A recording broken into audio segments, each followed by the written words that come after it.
بسم الله الرحمن الرحیم. السلام علیکم. د یوټیوب چینل د کیسو بابا نه یو ځل بیا ستاسو په خدمت کې حاضر یم. او که تاسو یاد شي زمونږ یو پروګرام و چې ووایه دا څه دي. نو ووایه دا څه دي خو د مختلفو مصروفیاتو او مشکلاتو د لاسه چې کوم دی هغه ما پرېښه پاتې شو. خو بیا چې کوم دی روژه وه، ښکلی ماحول دی، د برکتونو او د نعمتونو میاشت ده. نو ما وی چې راشه قصې به هم کوو خپلې انشاءالله. او د کیسو سره سره چې کوم دی نو زه د خپلو ملګرو او خپلو مینهوالو دې ټول نه سلک ډېر تپوسونه هم وکړم. او تپوسونه به څنګه وي چې تپوسونه به اسلامي تپوسونه وي، د دین متعلق، د دین سره ټچ تپوسونه به وي. نو انشاءالله امید دی چې دې سره به ستاسو مزید په علم کې او په پوهه کې اضافه هم وشي.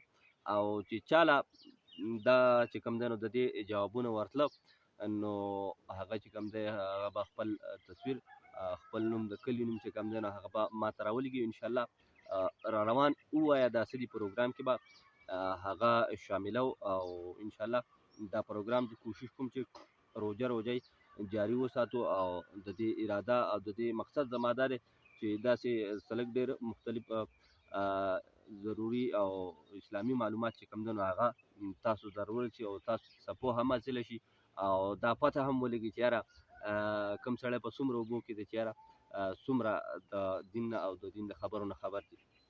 نو ځان ورته جوړ کړئ او ځان ورته تیار کړئ د خیر سره. اولنی سوال زمونږ دا دی چې د خوږ نبي علیه السلام څومره بیبیانې وي؟ ټوټل د خوږ نبي علیه السلام یعنی زمونږ د پیغمبر حضرت محمد صلی الله علیه وسلم ټوټل څو بیبیانې وي؟ د هغه څو بیبیانې وي پوره؟ نو د دې جواب یو سوال دا شو. د دې جواب انشاءالله به را روان ویډیو کې در کومه، خو چې چاله ورځي نه به جواب راکوي. دویم نمبر سوال دی چې د قرآن مجید په یو حرف باندې څومره نیکۍ میلاویږي؟ نو دا هم به ډېرو خلکو ته پته، یو عام یو جنرال تپوس دی. خو بیا هم کوشش وکړئ چې چاله دا سوال ورځي چا نه ورځي. نو دویم نمبر سوال څه شو؟ د قرآن مجید په یو حرف باندې څومره نیکۍ میلاویږي؟ ښه، دریم نمبر سوال یو عام جنرال سوال دی، خو اخر کې جواب یې انشاءالله تعالی چې واپس زموږ د دین او زموږ د اسلام سره ټچ دی. نو په دنیا کې زیات ایښودو والا نوم کم یو دی؟ لکه چې خلکو نوم ږدي، ماشوم له نوم ږدي، ماشوم وشي نو خامخا هغه له څه نه څه نوم ورله مقرر کېږي چې دا پلانکي دا نوم دی. نو زیات په دنیا کې زیات ایښودو والا، زیات استعمال والا، زیات ایښودو والا نوم څه دی؟ نو دا درې سوالونه شو چې د نبي علیه السلام څو بیبیانې وي، د قرآن مجید په یو حرف باندې څومره ثواب میلاویږي، او په دنیا کې زیات استعمالېدو والا یا زیات ایښودو والا نوم کم یو دی. نو دا انشاءالله دا یو څو تپوسونه شو، ډېر اسان دي، دونه مشکله نه دي. د خپلو انډیوالانو سره، د خپلو ملګرو سره پرې هم تاسو چې کوم دی نو مازغه جنګولی شئ، د بل نه تپوس کولی شئ. او د دې درې واړو سوالونه جوابونه چې کوم دی نو دا تاسو ما ته په صرف او صرف به په واتساپ رالیږئ.